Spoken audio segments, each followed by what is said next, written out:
Hello everyone. हमारे YouTube channel current affairs connect पर आप सबका स्वागत है। आज की क्लास में हम डेली करंट अफेयर्स की सीरीज में 26 अप्रैल का करंट अफेयर डिस्कस करेंगे। तो चलिए शुरू करते हैं आज की क्लास। तो सबसे पहले देखते हैं आज की क्लास में हम कौन कौन से टॉपिक डिस्कस करने वाले हैं। पहला है तीसरा अंतर्राष्ट्रीय क्वांटम संचार सम्मेलन। अगला है डीआरडीओ द्वारा स्क्रैमजेट इंजन का सफल परीक्षण। नेक्स्ट है राष्ट्रीय स्वच्छ गंगा मिशन द्वारा रिवर सिटी अलायंस के अंतर्गत शहरी नदी पुनरुद्धार को मजबूत करने के लिए कार्य योजना 2025 को मंजूरी। अगला है CSIR IMMT खनिज एवं पदार्थ प्रौद्योगिकी संस्थान द्वारा महत्वपूर्ण खनिज प्रौद्योगिकियों को आगे बढ़ाने को रूस के गिरेडमेट, रोसाटोम मॉस्को और national university of science and technology Moscow के साथ संयुक्त घोषणा पत्र पर हस्ताक्षर। अगला है राष्ट्रीय सेवा योजना का राष्ट्रीय सम्मेलन। नेक्स्ट है डॉक्टर कृष्णा स्वामी कस्तूरी रंगन का निधन। अगला है भारतीय सेना और रॉयल सऊदी लैंड फोर्सेज के बीच पहली आर्मी टू आर्मी स्टाफ वार्ता। नेक्स्ट है भारत द्वारा थैलेसीमिया और सिकल सेल रोग से पीड़ित रोगियों के लिए नेपाल को $2 मिलियन की चिकित्सा सहायता। अगला है बेंगलुरु एयरपोर्ट एशिया में लेवल 5 कार्बन मान्यता प्राप्त करने वाला पहला एयरपोर्ट बना। नेक्स्ट है कोचिन अंतर्राष्ट्रीय हवाई अड्डा लिमिटेड के हरित ऊर्जा नवाचार को ग्रीन एयरपोर्ट्स रिकॉग्निशन अवार्ड 2025। और लास्ट टॉपिक है भारत द्वारा आपदाओं के लिए अपनी तरह का एक अनूठा ई डिजिटल वॉलेट अक्सवी लॉन्च। तो देखते हैं पहला टॉपिक तीसरा अंतर्राष्ट्रीय क्वांटम संचार सम्मेलन। ठीक है, तो इसका आयोजन कहाँ किया गया? ये 25 अप्रैल को नई दिल्ली में आयोजित किया गया। और आयोजक कौन थे इसके? तो ये भारत सरकार के दूरसंचार विभाग की तकनीकी शाखा दूरसंचार इंजीनियरिंग केंद्र तथा टेलीमेटिक्स विकास केंद्र CDOT द्वारा, ठीक है, TEC और CDOT द्वारा इसका आयोजन किया गया। इस सम्मेलन का उद्देश्य संयुक्त राष्ट्र महासभा द्वारा घोषित वर्ष 2025 को क्वांटम वर्ष के रूप में चिन्हित करना है। ठीक है, तो संयुक्त राष्ट्र महासभा ने वर्ष 2025 को क्वांटम ईयर के रूप में डिक्लेयर किया है। ठीक है, तो अगला टॉपिक है DRDO द्वारा स्क्रैमजेट इंजन का सफल परीक्षण। तो 25 अप्रैल को हैदराबाद में नवनिर्मित अत्याधुनिक स्क्रैमजेट कनेक्ट टेस्ट सुविधा में 1000 सेकंड से अधिक समय तक लंबी अवधि के सक्रिय कूल्ड स्क्रैमजेट सब स्केल कॉम्बस्टर का ग्राउंड परीक्षण किया गया। ठीक है, तो एक ग्राउंड परीक्षण किया गया था इस इंजन का। ठीक है, ये देखिए इस सफल परीक्षण के साथ सिस्टम जल्द ही पूर्ण पैमाने पर उड़ान योग्य कॉम्बस्टर परीक्षण के लिए तैयार हो जाएगा। ठीक है, ये ग्राउंड परीक्षण था और उड़ान योग्य जो परीक्षण है वो बाद में किया जाएगा। इसका विकास DRDO की रक्षा अनुसंधान एवं विकास प्रयोगशाला DRDL हैदराबाद द्वारा किया गया है। ठीक है, इस स्क्रैमजेट इंजन का विकास किसके द्वारा किया गया है? DRDO की रक्षा अनुसंधान एवं विकास प्रयोगशाला DRDL हैदराबाद द्वारा। आगे देखते हैं स्क्रैमजेट इंजन। स्क्रैमजेट इंजन होता क्या है? तो स्क्रैमजेट सुपरसोनिक कंबस्टिंग रैमजेट इंजन है। ठीक है, ये सुपरसोनिक कंबस्टिंग रैमजेट इंजन है। ये ramjet engine air breathing engine होता है। रैमजेट इंजन उसका उन्नत संस्करण है और सुपरसोनिक वायु प्रवाह और दहन के माध्यम से प्रणोद उत्पन्न करता है। ये हाइपरसोनिक गति से चलता है। ठीक है, हाइपरसोनिक स्पीड से चलता है तथा मैक 5 से अधिक की उच्च गति पर सर्वश्रेष्ठ प्रदर्शन करता है। हाइपरसोनिक स्पीड क्या होती है? तो ये मैक 5 से जो ऊपर की स्पीड होती है वो हाइपरसोनिक स्पीड होती है। ये हाइपरसोनिक मिसाइल के विकास में महत्वपूर्ण है। इसका उपयोग हाइपरसोनिक मिसाइलों में किया जाएगा। ठीक है, हाइपरसोनिक क्रूज मिसाइल एक प्रकार का हथियार है। हाइपरसोनिक क्रूज मिसाइल, हाइपरसोनिक जो हथियार होते हैं, मिसाइल होते हैं, वो होते क्या हैं? तो एक प्रकार का हथियार है जो ध्वनि की गति से 5 गुना अधिक, ठीक है, लगभग 6100 किलोमीटर प्रति घंटा से अधिक की स्पीड से लंबी अवधि तक यात्रा कर सकता है और ये एयर ब्रीदिंग इंजन द्वारा संचालित होता है। ठीक है, अगला है राष्ट्रीय स्वच्छ गंगा मिशन द्वारा रिवर सिटी अलायंस के अंतर्गत शहरी नदी पुनरुद्धार को मजबूत करने के लिए कार्य योजना 2025 को मंजूरी दी गई है। ठीक है, तो ये जो कार्य योजना है ये देश के शहरों में नदी संवेदनशील शहरी नियोजन को एकीकृत करने पर केंद्रित है।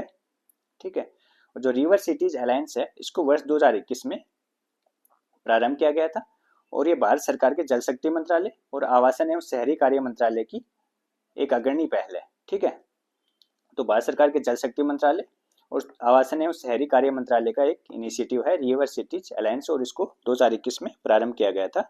अब इसके लिए कार्य योजना 2025 को मंजूरी दी गई है राष्ट्रीय स्वच्छ गंगा मिशन द्वारा। ठीक है, आगे है रिवर सिटी अलायंस 145 शहरों की वर्तमान सदस्यता के साथ शहरी नदी प्रबंधन के लिए एक व्यापक दृष्टिकोण को बढ़ावा देता है, संस्थागत क्षमता को मजबूत करता है, नदी घाटियों के भीतर इंटरसिटी सहयोग को बढ़ावा देता है और शहरी नदी प्रबंधन योजनाओं के निर्माण का समर्थन करता है।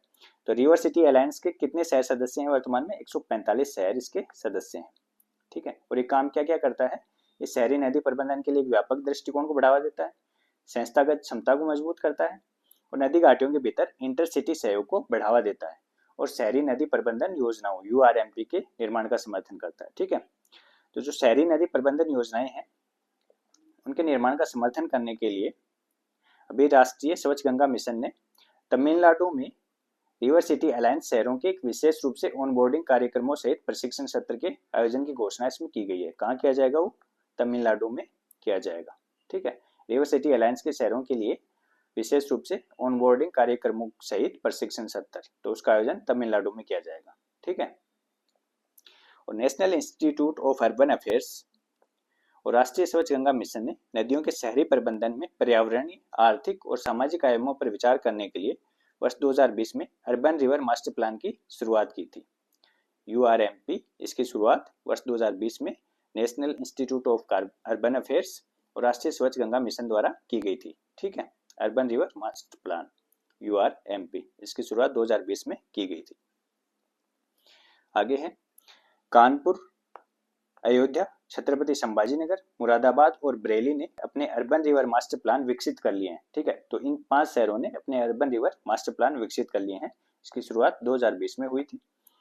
पहला है कानपुर, अयोध्या, छत्रपति संभाजीनगर, मुरादाबाद और बरेली, जो अन्य शहरी केंद्रों के लिए एक मानक स्थापित कर रहे हैं। ठीक है, छत्रपति संभाजीनगर के खाम नदी पुनरुद्धार मिशन को विश्व संसाधन संस्थान के रोज सेंटर पुरस्कार फॉर सिटीज द्वारा वैश्विक रूप से मान्यता दी गई है। ठीक है, जो छत्रपति संभाजीनगर का खाम नदी पुनरुद्धार मिशन है उसको विश्व संसाधन संस्थान के रोज सेंटर पुरस्कार फॉर सिटीज प्रदान किया गया है। रोज सेंटर पुरस्कार फॉर सिटीज किसको प्रदान किया गया है? छत्रपति संभाजीनगर के खाम नदी पुनरुद्धार मिशन को। ठीक है, और ये जो पहल है रिवर सिटी अलायंस, ये वर्ल्ड बैंक द्वारा समर्थित है।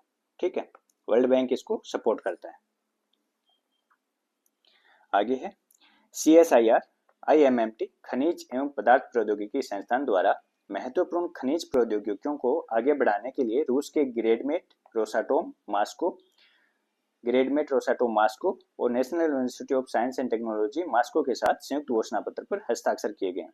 तो ये महत्वपूर्ण खनिज प्रसंस्करण और सतत विकास में सहयोग को मजबूत करने हेतु किए गए हैं। तो ये CSIR और IMMT द्वारा किस देश के संस्थानों के साथ खनिज प्रौद्योगिकियों के आगे बढ़ाने के लिए समझौता किया गया है? तो वो रूस के संस्थान हैं ये 2। ठीक है, एक तो ग्रेडमेट रोसाटोम मॉस्को और दूसरा national university of science and technology Moscow. अगला है राष्ट्रीय सेवा योजना का राष्ट्रीय सम्मेलन। ठीक है, तो केंद्रीय युवा मामले एवं खेल तथा श्रम एवं रोजगार मंत्री डॉक्टर मनसुख मंडाविया द्वारा 25 अप्रैल को नई दिल्ली के जवाहरलाल नेहरू स्टेडियम में इसका उद्घाटन किया गया। ये 25-26 अप्रैल को आयोजित किया जाएगा नई दिल्ली के जवाहरलाल नेहरू स्टेडियम में। ठीक है, और ये इसका आयोजन है वो 15 वर्षों के अंतराल के बाद हो रहा है। ठीक है, इसका आयोजन कहाँ किया जाएगा? नई दिल्ली के जवाहरलाल नेहरू स्टेडियम में। अगला है डॉक्टर कृष्णास्वामी कस्तूरी रंगन का निधन। तो ये भारतीय अंतरिक्ष अनुसंधान संगठन इसरो के पूर्व अध्यक्ष थे। ठीक है, और इन्होंने ध्रुवीय उपग्रह प्रक्षेपण यान PSLV के विकास में महत्वपूर्ण भूमिका निभाई थी।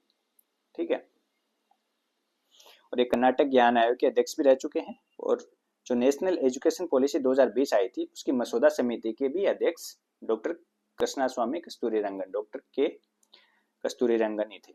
ठीक है, और ये 2002 से 3 तक राज्यसभा के सदस्य रहे हैं। ठीक है, जो भारतीय अंतरिक्ष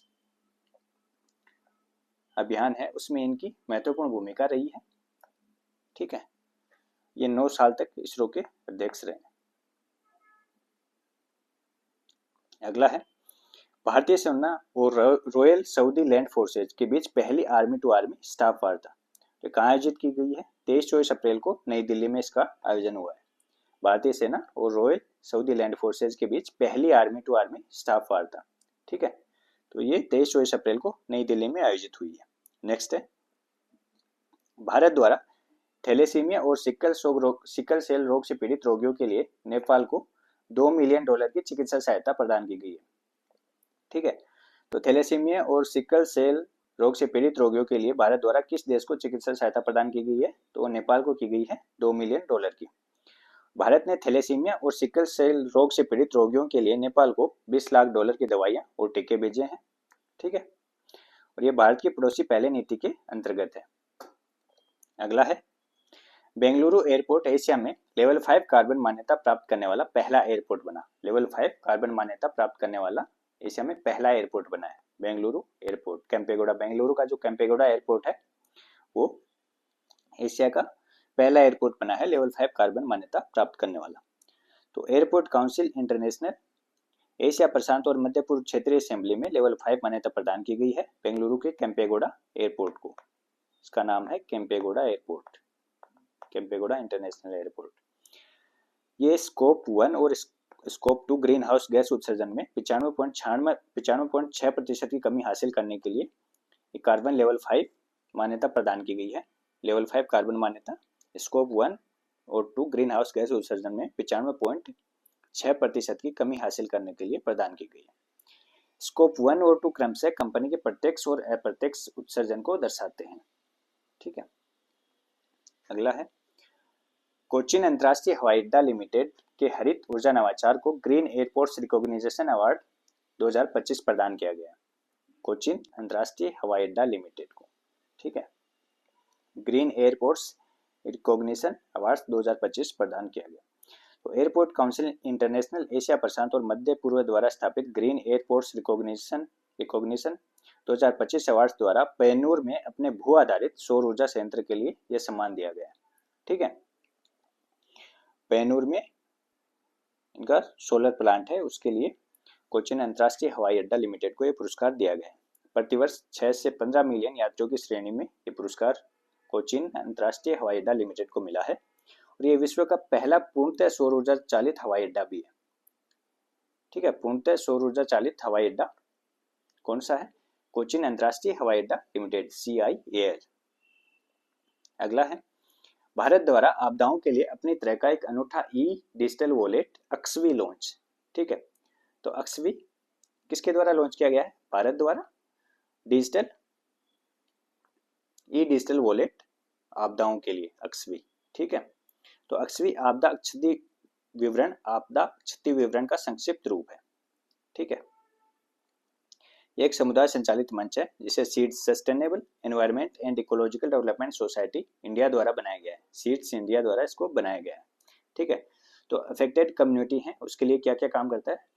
उनको सेल्फ रिपोर्टिंग, जो नुकसान हुआ है उसकी सेल्फ रिपोर्टिंग की सुविधा देता है। ठीक है, और ये प्रत्येक हाउस होल्ड के लिए एक वॉलेट प्रोफाइल है। ठीक है, और ये अलग अलग डोमेन में integrated economic loss information available करवाता है। ठीक, और सरकार के लिए रियल टाइम में डेटा उपलब्ध करवाता है जो नुकसान हुआ है उसकी और जो एक्शन लेने हैं। ठीक है, जो गवर्नमेंट के रिस्क रिडक्शन और डिजास्टर प्रिपेयर्डनेस है उसके लिए ये डेटा उपलब्ध करवाता है। आगे है, इस मंच का उपयोग करते हुए प्रभावित समुदाय हर बार किसी घटना, बाढ़, सूखा, लू, भूस्खलन, बिजली, ओलावृष्टि आदि का सामना करने पर नियमित रूप से एक निश्चित समय अवधि तक अपने नुकसान और परिसंपत्तियों का विवरण दर्ज कर सकते हैं, अक्सवे में, और डिटेल्स डाल सकते हैं। और इसकी रिपोर्ट करने के 3 तरीके हैं। पहला तो है IVRS interactive voice response system, helpline number दिए गए हैं उनके थ्रू कर सकते हैं। दूसरा है व्हाट्सएप पर चैटबॉट, उसके थ्रू कर सकते हैं। और तीसरा है किसी व्यक्ति की सहायता से डेटा फिल करके। ठीक है, तो ये 3 तरह की है रिपोर्टिंग के अक्सवी पर। ठीक है, वर्तमान में ये पायलट परियोजना के रूप में 3 राज्यों उत्तर प्रदेश, असम और पश्चिम बंगाल के 5 जिलों में संचालित है। अक्सवी वर्तमान में पायलट परियोजना के रूप में 3 राज्यों उत्तर प्रदेश, असम और पश्चिम बंगाल के 5 जिलों में संचालित है। ठीक है, तो ये थी आज की क्लास। अगर आपको क्लास पसंद आई हो तो शेयर, सब्सक्राइब और लाइक जरूर कीजिएगा। मिलते हैं अगली क्लास में।